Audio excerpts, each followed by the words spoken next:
Welcome to the A Minute to Midnight show, folks. Tony coming to you from New Zealand. With me on the show today, I have a popular recurring guest from London, England, James Musker.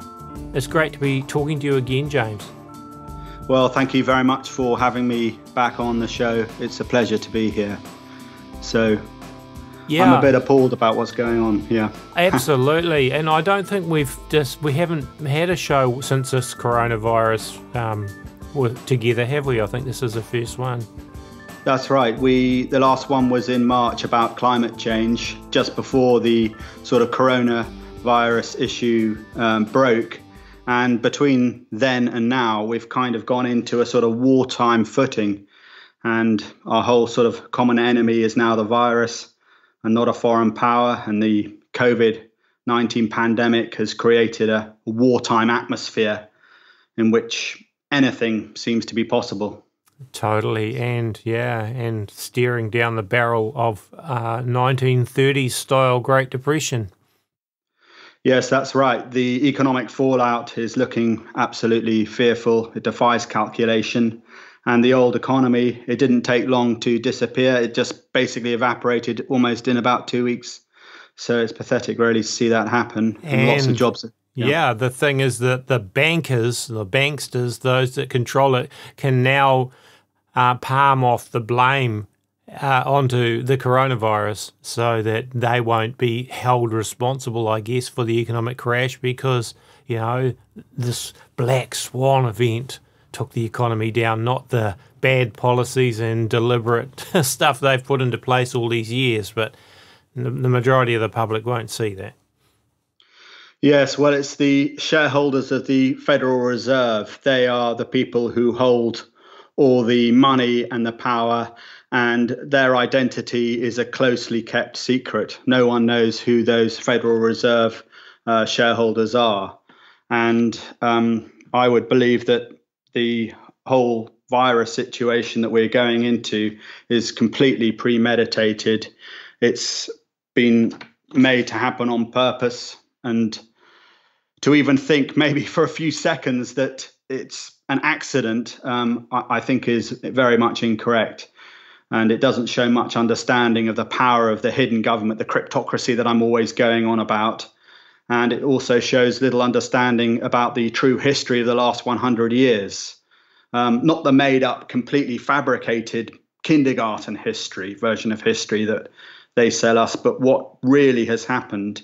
And we can see at every stage their guiding hand. So to think that the virus actually is all an accident is really untrue. And we can see so much of their agenda coming together. There's not a single element of this sort of new world order globalist position that they want to take us into that isn't there. And I'm really shocked about the way it's happened so quickly. So we're entering into the sort of transition period, which is the amount of time it takes to get from here, right at the start of this global shift, to the full technocratic global world order state that we're going into. This is going to be, I think, I'm afraid to say, a very painful and distressing time during which most of the main areas of the political, economic and societal changes will be advanced and made apparent. The Fabianist slow rollout, gradualist approach, slow steps, that's over. That's being replaced by the more dictatorial, faster push of the New World Order. Yes. By the way, you mentioned the shareholders of the Federal Reserve. I wouldn't be surprised if somewhere down the track they actually throw the Federal Reserve itself under the bus. Of course, they won't be throwing themselves under the bus because they've got their fingers in a whole lot of other things. The Federal Reserve is kind of the front face. But, you know, I don't think that's their end goal, is the Federal Reserve's not the end. So eventually that'll be thrown away and into the new system. Anyway, that's just a bit of a side issue, but yeah, you're right. Yes. The same controllers behind all that, the cryptocracy. Yes. Yeah. Maybe it will be this special drawing rights currency. We're going to look at that a bit later on, that they'll introduce because it's costless and will shore up all the banks and keep everything going. But there shouldn't be any surprise in many ways about what's happened. They said they were going to bring in the Agenda 21 economy, which would be their scientific dictatorship.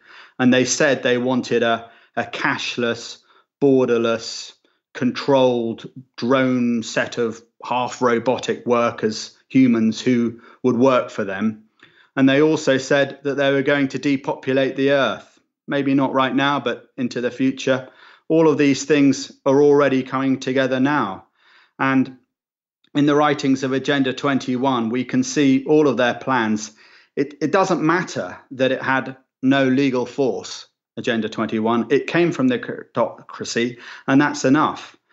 But of course, for years, everyone has ignored what it said, the social and religious aspects of Agenda 21 in particular. And that's basically what the book, The New World, Religion and the Beliefs of the Elite is all about. But if you ever doubted that the one world government concept was real, just look at how every country has been doing exactly the same thing. There's no way you could get all the world's countries to act in the same way at the same time. You'd never get every country to agree, unless, of course, you already have the one world government already in place. So governments, we've all entered the lockdown at the same time, and we've all followed the masters, even using the same language about the lockdown. And so the one world government has been revealed to us. It's already here.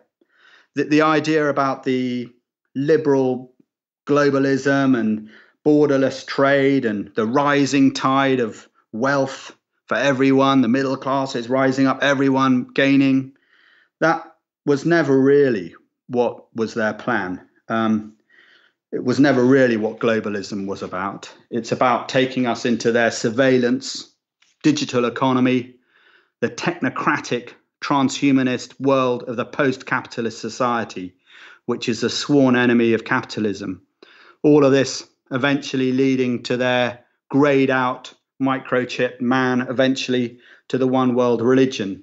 So I would say that all of this has been made to happen on purpose. And of course, it's all another one of their setups. So we're going to try and cover all of this. And shall we look at the virus itself? Have a quick look at that then, Tony. Yes, yeah, that's a good idea. Yeah. Yeah. So first thing I'd like to say is that this virus is real. It's a nasty, highly contagious, man-made virus. I would argue it's been released on purpose to fulfill the economic, political agenda, as I've just mentioned. I thought at first it might be a hoax, but I emailed a few doctors I happen to know on the front line, and they blankly told me that it was real and it was happening. Patients were coming into their hospitals with a new illness that they'd never seen before, and there was no treatment that worked. And people were very sick and they were dying, and far more than normal. So having said this, there is a plandemic aspect as well. They have to control the flow of information and the direction of the narrative. And so there has been some falsification of numbers and what I call bigging it up, making it bigger than it really is, making it more fearful, making us all scared. And of course, if you're scared, your immune system is slightly compromised since you're ready to fight or flight. So let's have a quick look at what the virus is. It's absolutely minute. It's 10,000ths of a millimeter, and it can only be seen via an electron microscope. The virus itself can't replicate by itself. It has to invade the bacteria to reproduce. It's an airborne virus, which is transmitted by breathing in microscopic particles. And this is why a mask isn't that good, since it's so small. It can go through the cloth. However, in a very crowded place like a subway, I would argue that it's better than nothing, but it might be psychological that. If it gets into the lungs, the viruses use the cells to reproduce, and that causes the infection. You get terrible shortness of breath. You can't breathe, perhaps somewhat looking like a panic attack.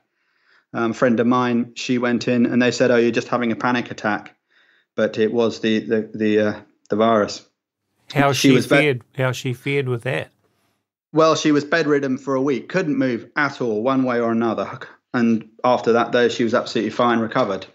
So a friend of mine, I actually mentioned it in the last show, a friend that lived in London for quite a while was saying that a couple of people he knows, he's in New Zealand now, but two people in London that he knows, one of them died from it, and the second one was sick for about 4 weeks, but I think it's pretty much right now. But neither of them had good health to start with. And Yes, it does seem that it can act on various different parts of the body. It can attack the lungs. It can even cause swelling of the brain. And there's been an increased incidence of strokes, including amongst young people, and it can attack the blood vessels. And that's why you get this COVID toe as well, when you get a rash on your toe, and it also can cause swelling of the heart. But so it is happening. That's the main thing. I don't subscribe to this view that it is all a hoax and it's all a plandemic. Some of it is, but not all. Yeah, I agree. Just New Zealand, because we locked down early, so we before we had too many cases, we wound up with 1,503 cases here, which is pretty much stopped now. We haven't had any new cases for a few days, and out of the 1,503 people, 21 deaths. All of those 21 deaths were old people with underlying medical conditions, and most of them were in 2 rest homes. So we've had 1,500 odd people get it that haven't died, So some of them are saying it's hit them really hard, but it's not the kill-all virus that we were told in the early stages, and some people are still pushing. Yeah, that's right. It isn't that bad. And I think there's an article recently up that says that 1 in 20 people in the UK have probably already had it. And somewhere else it says that 80% of people may have had it already. So there are lots of different disinformation, no doubt, going around. But where did it all start? Yes, well, the virus came from bats, because bats are all huddled together in overcrowded colonies. And these virologists, they go around and find these viruses, which they study. And so we had SARS in 2002 and 3, and that jumped across from a bat to a civet, so they say. And the Middle East respiratory syndrome as well came across from a bat to a camel, and then people drank raw camel's milk or undercooked meat. That was in 2012. But the official version of the story is that the virus came from bats and then went via pangolin into humans. So it's a chimera virus. But my view on this is that it is almost certainly a man-made virus, because there are certain aspects of it that are difficult to have got there unless someone was tankering with it, changing it. And so virologists talk about gain of function. Sometimes it's loss of function. They're doing these experiments, and they've been creating synthetic viruses like CoV-2 for years. And there's plenty of evidence of this. It's been happening for at least 20 years. They've advanced modern genetic engineering tools which enable them to cut and paste genomic fragments without leaving a trace. And it can be done quickly, creating a new strain, leaving no hallmark of human manipulation.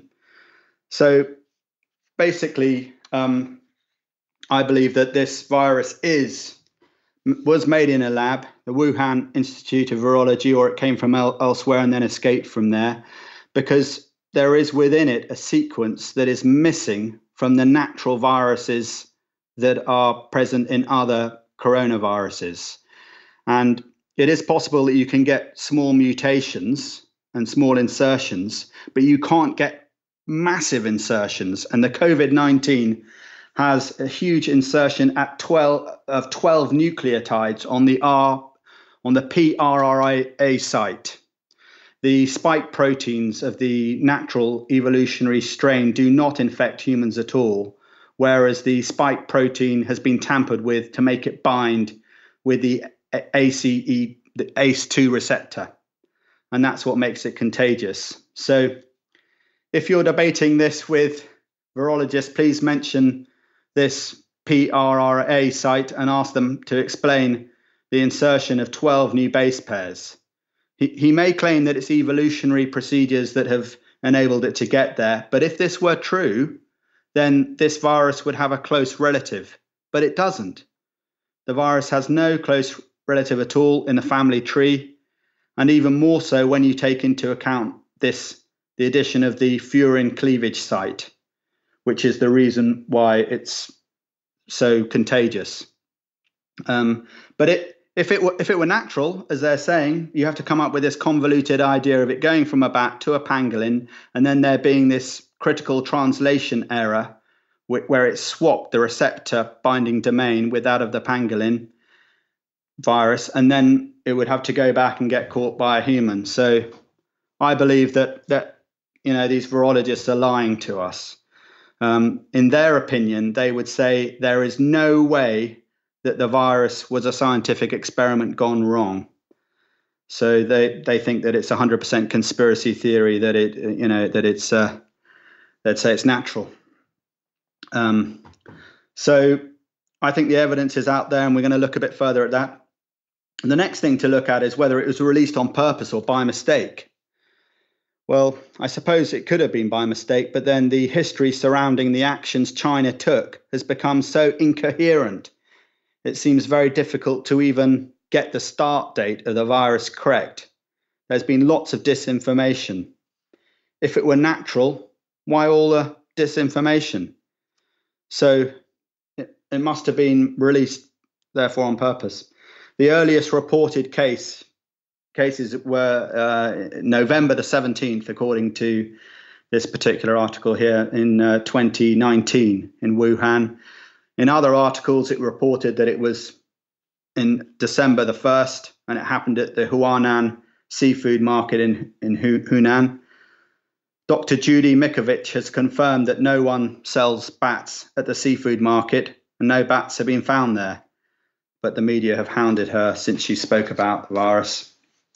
But more evidence that the virus did not come from the wet market is that there is no epidemiological link that was found between the first patient and later cases. Epidemiology is the study and analysis of the distribution, the who, when and where, patterns and determinants of health and disease condition in defined populations. So the timeline of the virus is confused, and on the December the 10th there were 3 more cases, and 2 cases out of the 3 had no relation to the seafood market. And throughout December and January, Beijing suppressed the information of the epidemic. The Chinese authorities didn't inform the public that the virus could pass between humans until late January. So there are kind of 2.5 months of unexplained activity, perfect for letting the virus out on purpose. On January the 20th, they confirmed it existed, but they continued suppressing the information. And there is good evidence that this was done on purpose by the Chinese officials. Controlling the narrative was more important to them than ending the epidemic. So that adds credence to the view that it was released on purpose. But I'll let you decide. And from the US standpoint, it makes good political sense to blame China. Even though the Wuhan Institute of Virology was funded by the National Institutes of Health, which is one of the US's main health research bodies. So yeah, that's interesting, isn't it? And the scientists that have come and gone between, I can't remember exactly where the US lab is in Wuhan. It might be in Texas somewhere, I think, from memory. But yeah, interesting. Yeah, so after that, I would argue that it was next the turn of the World Health Organization to let the virus spread. On the 5th of January, the WHO issued a statement that advised against applying any restrictions of travel or trade with China on the information available at that time. And yet, George Gao, who is the director of the Chinese Center for Disease Control, was involved in the Event 201 in October 2019. And it never occurred to him that there might be a link between that pandemic then and the one now. I'll bet I think he might have known. So that's more evidence that it was a setup, because he would have taken it a bit more seriously. Yeah. So then we go on. The lockdown in Wuhan occurred January the 23rd. We had the Diamond Princess cruise ship in quarantine. 3,600 passengers were on the cruise ship in Yokohama, Japan in February. And that's when it kind of attracted large global media attention. In March the 9th, Italy went into lockdown. And on the 11th of March, the World Health Organization officially described the situation as a pandemic due to the increased number of cases outside China. President Trump then banned most visitors from continental Europe, and the global stock market sort of falls further. In the UK, we had Neil Ferguson said that if we don't lock down, 510,000 people will die. But he was wrong about mad cow's disease, wrong about bird flu, and someone who possibly has very poor judgment. But it's because of his advice that the lockdown happened. The other idea before was to use herd immunity. Later on, he got his married mistress girlfriend to come and see him, and he broke his own lockdown rules. He must be a scapegoat, though. What a brilliant scapegoat. It's been engineered on purpose, and something that might be very useful when the blame game starts. And even Elon Musk, he bothered to say something. So that was a good indicator that they're setting something up there. But the police, they didn't bother investigating it. So more evidence. And the US basically did the same, locking down at the end of March, with different states making their own choices. The United States National Institute for Allergy and Infectious Diseases, Dr. Tony Fauci, obviously was advising Trump. So it kind of hit the US, the UK, and Western nations in general in the month of March 2020. So you know that I look at numerology a lot. Can you spot any special numbers there? March 2020. Well, I can tell you New Zealand was 22nd of March where we went into it, which is March 22nd, 322. 322. Yeah. Yes. So, which is, I'd written an article saying expect something like this to happen just a few days beforehand. That's when New Zealand went into it. So I don't think that's any coincidence. Yes, absolutely. So it's the Skull and Bones, who are also known as Brotherhood of Death. So on the 30th of March, we then had the hoax of Ismail Mohammed Abdul Wahab, which restarted me thinking that it may be a hoax, since the photo of Ismail Abdul Wahab was none other than Connor Wilmot, who sadly died in 2017. They had used the same photo, even though it was 3 years before. It was a fake story. He was the 13-year-old and supposed at that time the youngest person to die in the UK, and his family couldn't attend the funeral. And it was done to create fear and to show that younger people weren't exempt, and he had no underlying health issues. So you see, they have to keep control of the narrative. And if it's not quite going in the right direction, then they can do their hoaxes. And of course, the date 30th of March was a 30 March 3. So 3322. So numerologically it fitted.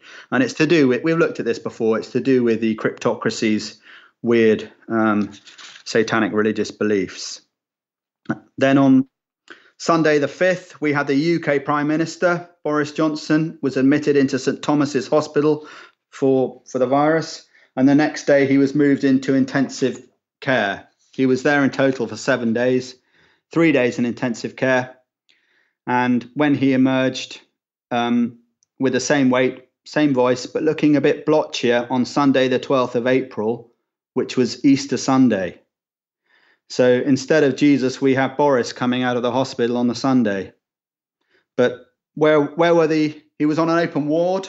Where were the Islamic militants? They could have gone in there and done something horrible. But being an open ward, they said they treated him the same as everyone else, and he was on an open ward. It would have made it easy for them he was an easy target. And what about the security personnel? Wouldn't they want to not be there in a ward full of COVID-19 sufferers? Why wasn't he in his private room? So the whole story is odd. And I personally don't believe this story, but I'll let you make up your own mind. I think it's been manipulated to fit in and make it more real. And at the 2012 Olympic Games, we had Boris Johnson getting out of bed as part of the Olympic ceremony, which you can check that out online and see. And Danny Boyle also made the film 28 Days Later, which was about a virus. So let's leave it there. You can do your research in your own time. Remember, they put false leads, missed trails, as it were. So you might never get to the bottom of that one. And then we've got the lockdown, which is a complete disaster for personal freedoms. And it may actually have been the most stupid thing that humanity has ever done. But we will probably never find out, since the other option of continuing with social distancing, etc., was only tried in Sweden. And that's because the advice from the so-called experts about the best strategy to combat this virus is that we all stay at home. Well, we've never done this before, and according to various mortality rates which have become available, this virus is no more deadly than the normal flu. But mortality rates do seem to vary and range from about 0.2% to as much as 14% as to how they're calculated. But it is true, there is indeed a nasty illness around. So maybe we did the right thing, since it is a serious health issue. But we'll never find out if the lockdown was the right thing to do. But the argument went that we had to stay at home. So yeah, it's interesting where they've basically quarantined healthy people. Where you normally quarantine sick people. It's basically they've quarantined the entire world. Yeah, it is absolutely shocking. And of course, we're on the verge of a major world economic crash. Yes, and which could kill far more people than the virus. Yes. If we could get reliable tests done, which would tell us if we have had the virus and if we haven't, and if we're immune and have the antibodies, then I think lots of situations would become eased. But we don't need a tattoo from Bill Gates but to tell us that. The technology is already there. So the entire lockdown has been precisely lined up with the agenda of the hidden government. And what a surprise that is. I mean, to think that it wouldn't be. There's not a single area that it isn't in line with. And we've got some serious difficulties coming with mobile phones and tracking and tracing who we are, where we are, where we're going, and all of that. So it's really a very difficult situation. And if you want to see what the New World Order will look like, just look at China. This has been the model for the last 30 years or so. And they already have their social credit scoring system, and society is completely controlled. They have their mobile phone apps, which are tracing and recording everything they do, and they get a color according to their situation, green, yellow, or red, and they can't get access to buildings or go to work if the color code isn't right. So our freedoms to get in a car or go anywhere or even go to work has been taken away from us. And this is a very serious situation. And I don't think travel will ever get back to where it used to be for many years. And so we've also got economic shocks coming our way. The FTSE's down from 8 to 6,000. That's small beer, I reckon. So far, property prices have not moved. Being a mortgage broker, I'm always looking at that. But I would expect prices to reduce over the summer and into the next year, surely, because the property market is driven in part by employment. And if employment is down, surely prices will go down. And in the US now, about 40 million people are unemployed, and many businesses won't be coming back ever. And really, the only thing that's stopping everything imploding is free helicopter money being thrown out everywhere. So people are happy at the moment because they've been given money. But that long term is going to create hyperinflation, I think. Yes, absolutely. So I think when and if there is a banking run, what I feel might happen is that this the Bretton Woods style that we're in now, and that started in 1944. We've got the US dollar, which is the global currency. It's been like that for 76 years now. But I think this could change. And what we're going to see is that one possible bank bailout scenario is the creation of the special drawing rights, the global digital currency. And so just before the entire banking system collapses, there may be some rounds of international debt forgiveness, and then that'll be replaced. It'll be a fairer system for everyone except the US taxpayer. And that this will enable them to deploy trillions of dollars in global liquidity, known as the special drawing rights, which are costless to avert the run on the banks and to keep everything going. So I would be surprised if that does not happen within about a year. But let's see, that's a big statement. The cryptocracy already own the world's governments, and they control practically everything we see today. So that they may not do that at all, but just let it collapse and rebuild their technocratic state in another way. They may even allow, civil war and unrest to grip America, which is a possible scenario with food shortages, etc. If America goes down, then we all go down. Sorry to say that, because it's a very bleak scenario. But God ultimately has the last word, and will cut those days shorter than they need to be to stop the onslaught. And so it may all lead to a universal income, and some people are receiving state benefits from their governments. As you say, Tony, that's helping them right now. But when that dries up, they'll want something else. And eventually the idea is to replace their idea, not mine, but their idea is to replace the universal income with current income with a universal income, so that you'll get an energy credit which will expire at the end of every month. And so you won't be able to gain wealth or pass assets on to your offspring. It'll just expire, and you'll be made to use those credits. And so just about the last person that we need with all of this is Bill Gates at the center of everything to do with it.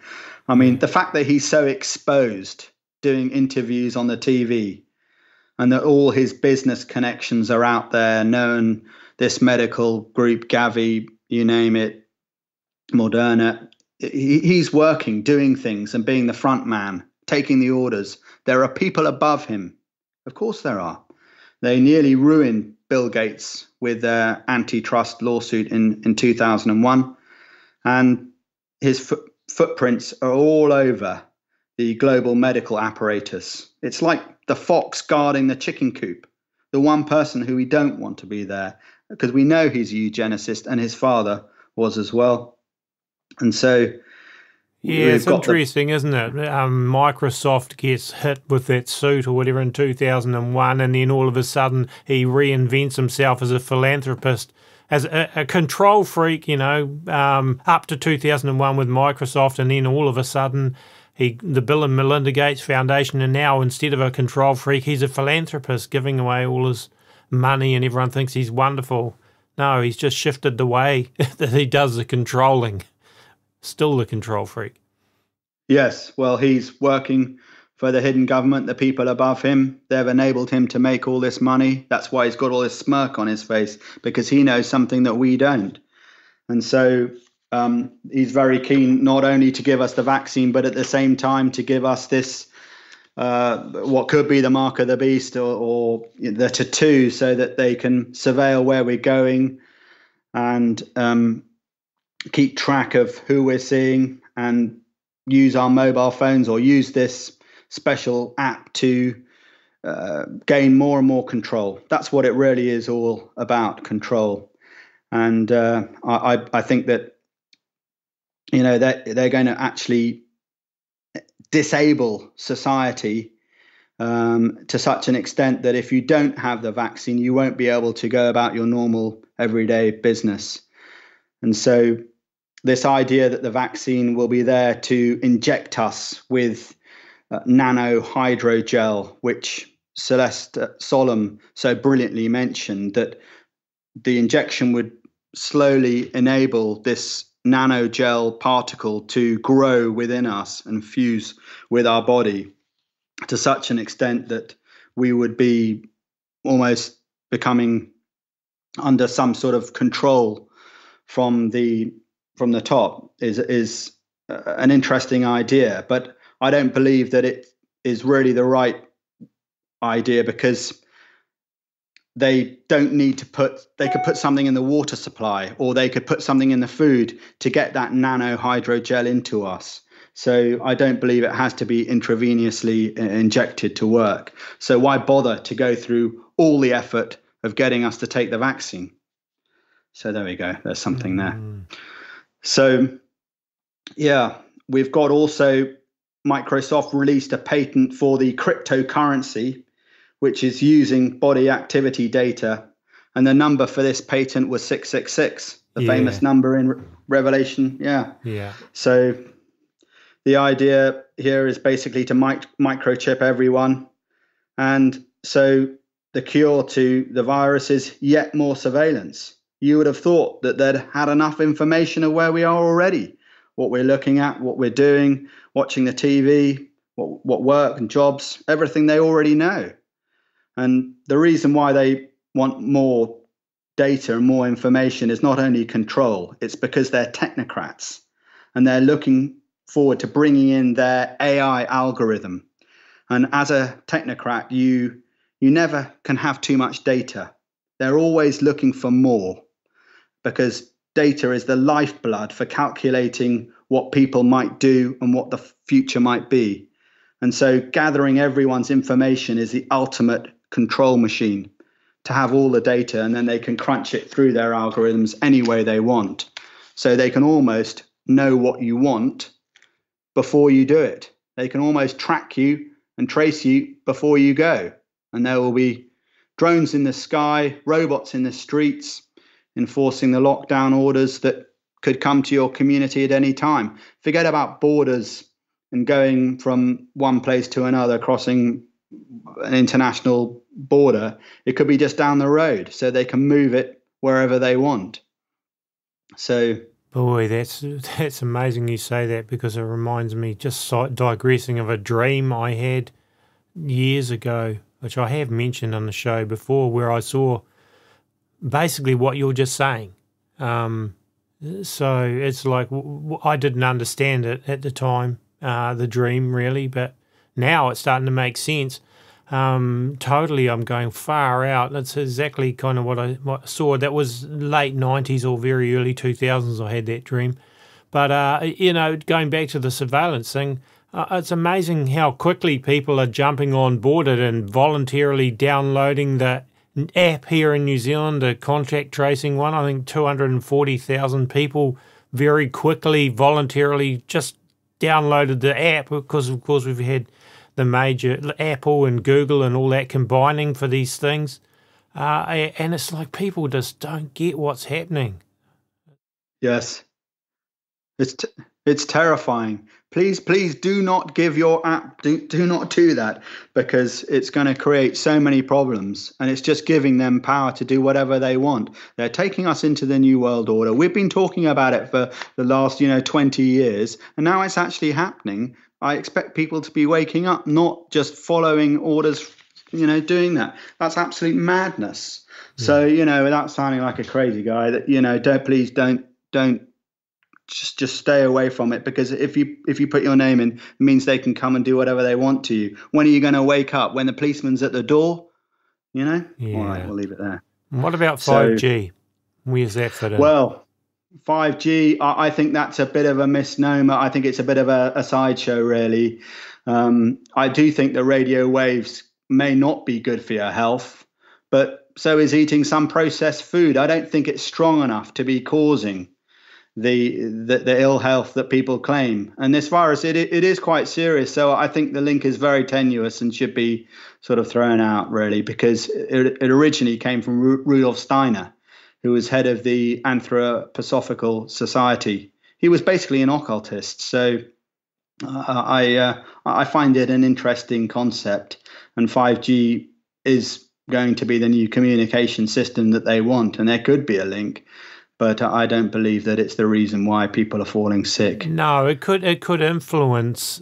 For example, if someone's already got the virus and got a weakened immune system, if they're being bombarded with electromagnetic waves, then it could contribute to the ill health. But I don't think it's the cause of it. But I'm not in favour of 5G. Don't let anyone think I am. I'm definitely not.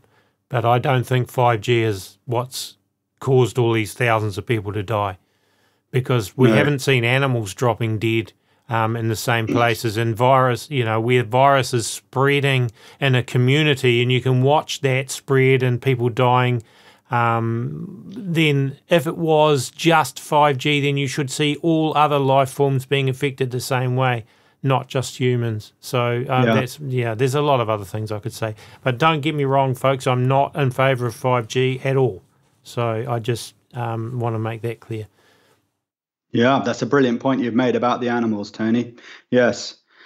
And so moving on, we're going to see probably some sort of second spike coming our way. I don't think there's a reason not for them to do that. If the strategy isn't working well, or they want to move things around to make the lockdown heavier again, this could happen, and maybe it'll happen at Christmas. Well, I hope it doesn't happen, but it is obviously possible.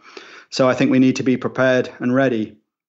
And other ideas that I've got about this is that they want to get rid of religion as well. So once they've stopped people going to church and creating all of those issues, if they can take away our God-given rights, you're left with just facts. And we know that facts can be very easily manipulated. And to them, facts don't matter when they've got an agenda. They rule over us. And because we have to use their terminology to prove our point, they say we know nothing about it and we lose the argument. So it's very important that we keep these God-given rights and that we do keep religion, so that even if you're an atheist, you need to, I suggest, from now on, be kind to religion, since once that's gone, you've got nothing. You've got no God-given rights. You're going to be using their terminology to fight your corner. And so you're going to lose the argument. So that's something that Brock Chisholm was talking about. He was the executive secretary of the Interim Commission of the World Health Organization. He was the first director. He said, Brock Chisholm, to achieve world government, it is necessary to remove from the minds of men their individualism, loyalty to family traditions, national patriotism, and religious dogmas. Wow. And that's, So that's from the book, Why So Many Christians Are Going Home After School by Llewellyn B. Davis, 1990. I haven't read that, but yeah. So it's a good quote because it shows that the WHO, there's the link to the WHO. These people, they've got an agenda. They are fulfilling it. This is the start of the beginning of a very serious rollout that we're seeing of the New World Order. And the end game of it, I mentioned in the book, is this transhumanist hive network or neural network that I believe could be the beast system, and that our existence will only be possible if we jack into the humanist hive network. It would take us away from being a person and make us into a machine. And this is the awful system that the Cryptocracy think is a very good idea. They're very keen on transhumanism and evolving mankind into a greater being. I think this will be the beast system, but what we see today is a most important development for them. It's the end of capitalism and the start of a new economic order. And lots of these beliefs that they have are rooted in occultism and Satanism, that man can overcome God. They talk about apotheosis, that they'll become God. And in the last days, assault the Tower of Babel in metaphoric terms, to reach and then overthrow God at the Battle of Armageddon. That's what they're aiming to do. So I would say right now, this isn't the tribulation, and that won't be here because of what it says in the parable of the Good Samaritan.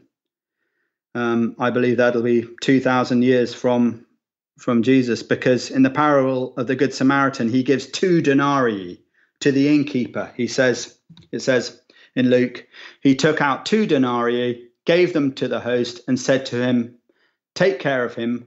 Whatever you spend beyond that, I will repay when I return." That's Luke chapter 10, verse 35. So a day's wage in those days was 1 denarii, which therefore implies that he would return after 2 days. And the 1 denarii part comes from Matthew 20, verse 2. And a day is like 1,000 years, and 1,000 years are like a day. 2 Peter 3, 8, which is an echo of Psalm 90, verse 4. So I believe that 2,000 years isn't. It's very dangerous to talk in terms of years. I don't think we should really ever do that. But I just want to mention that we would know the season. But now could be the beginning, at the start of putting the pieces into place before the great 7-year tribulation. So that's interesting, yeah, because I'm looking at it and thinking we could be in the beginning of the opening, the seals and the 4 horsemen riding.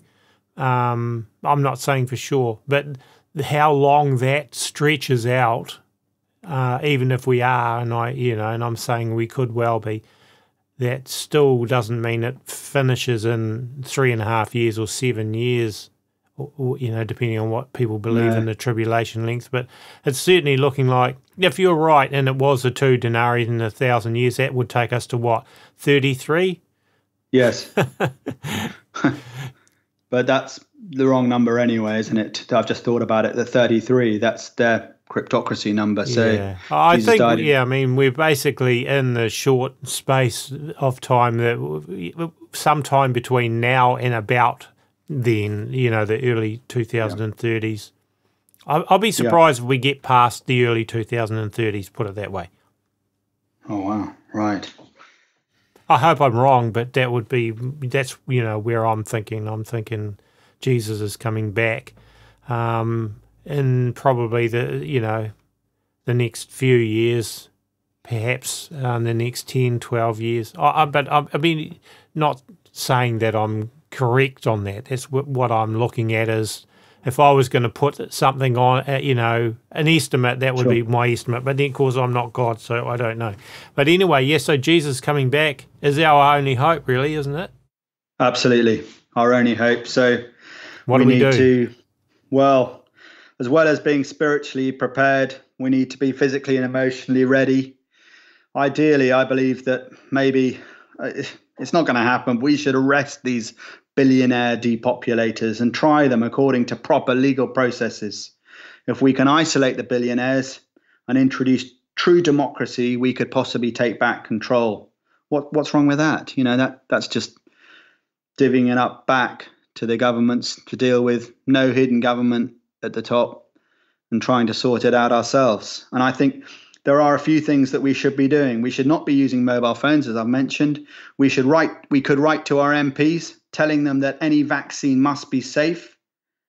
It's all a very high risk strategy for this vaccine to be rolled out very quickly and be put into everyone. All the proper medical trials won't have been done. And they've even admitted that the vaccine may not be safe, and passed a bill in the US absolving themselves and the big pharma firms of any comeback. So we must expose this issue that the vaccine could well be unsafe. And even Bill Gates has said the vaccines are unsafe for the elderly. He said in an article here that the flu vaccine isn't that effective. The efficacy of vaccines in older people is always a huge challenge. Turns out the flu vaccine isn't that effective in elderly people. And he said that in April the 11th this year. So, well, they've never actually come up with a successful RNA type vaccine. So why are they so confident that they're going to have one for this coronavirus? That's, to me, is suspicious. I guess if they created the virus in a lab, they could already have the vaccine and just, or the bare bones of it. It'll be very interesting if they've never been able to make they've never made a vaccine for the common cold. I mean, they haven't even got a cure for the common cold.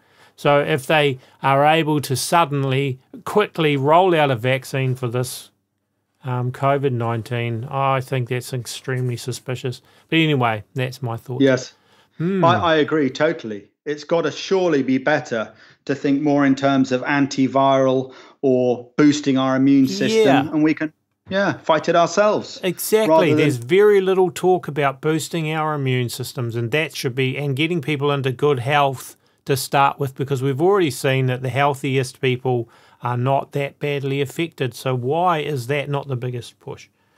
Anyway. Yeah, that's a very good point. They haven't mentioned it hardly at all. No. They just said stay safe, stay alert. What, looking out for a virus that's microscopic? Yeah. So yeah, be careful of the invisible enemy, and your neighbour might have it, so keep well away from your neighbour and everyone else, you know. The whole, like words social distancing, how quickly that was adapted everywhere, like you say, globally. And they're keeping everyone apart, which is also great for depopulation too. If you keep people apart from each other, you can't breed if you're being kept apart from people. So anyway, that's a bit of an aside. James, can you tell the listeners where they can find you and remind them of the name of your book if they don't already have it? I highly recommend they get a copy of it. Yes, thank you, Tony. I'm on Facebook. It's called The Regeneration, and there are a few other people called The Regeneration. So look out for the cover of my book.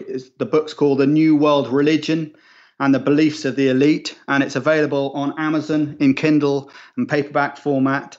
So please do buy the book. It covers all of this, and it's a little bit prophetic because it says that the post-capitalist economy is arriving, and it talks a little bit, just a wee bit about virus. I didn't call that completely correct, but enjoy that, and it's not that expensive. So it's well worth having, and I fully endorse the book as a great book for people to buy. So yeah, wow, been a very interesting discussion again, James, as always. Yes, well, I hope I didn't go too fast. There seems to be a lot of information out on YouTube. A lot of people talking about what's going on. So yeah, but stick with Tony's A Minute to Midnight, and it covers practically everything, doesn't it? Yeah, and we don't have all the answers, obviously, and some people will not agree with everything that we've said today and probably agree with some of it and not some other parts of it. But, you know, I hope people will still give the video the thumbs up if you're watching it on YouTube, even if you don't agree with every single point we made. It's, you know, much appreciated. And I just want to say thank you, James. I think it's been a really good discussion. I've thoroughly enjoyed what hearing what you've had to say, and found it very informative. Thank you so much, Tony. God bless you. Yep, and we'll have to have you back again before too long, because I always love our shows that we do together. Thank you. Thank you so much. Thank you. Yeah. And folks, don't forget our website, aminutemidnight.com. Don't forget to bookmark it and subscribe to our email updates. And also our iTunes channel and YouTube channel as well. Subscribe to those, as we do put our shows on iTunes, on YouTube, and also on our website directly. So the website's basically the one-stop shop for it all. That's aminutemidnight.com, with midnight spelt M-I-D-N-I-T-E. And we do run A Minute to Midnight 100% by donations. If you're able to help, that's always hugely appreciated. Greatly thank people that do donate to A Minute to Midnight, and you can do that on the website as well. The music used in the shows I've written, played and recorded, and if you want to download the whole piece of music, you can download that along with a bunch of other music on the website too. So that's about it for this episode. God bless, stay safe, and have a great week.